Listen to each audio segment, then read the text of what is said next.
কেমন আছো বন্ধুরা?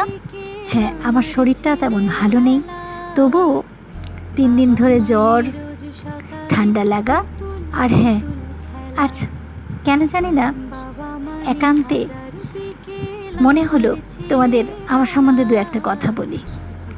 জানো বন্ধুরা, আমি সেই 3.5 বছর বয়স থেকে স্টেজ পারফরমেন্স করি, তাই স্মৃতির গ্যালারি ঘাঁটতে ঘাঁটতে কিছু ভিডিও, কিছু ছবি উঠে এলো।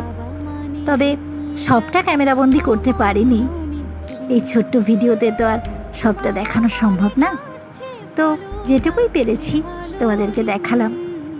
তো সেই 3.5 বছর বয়সে আমার বাবা যতটা খুশি হতেন, আর আজও আমি স্টেজ পারফরমেন্স করে আসলে আমার বাবা ঠিক ততটাই খুশি হন।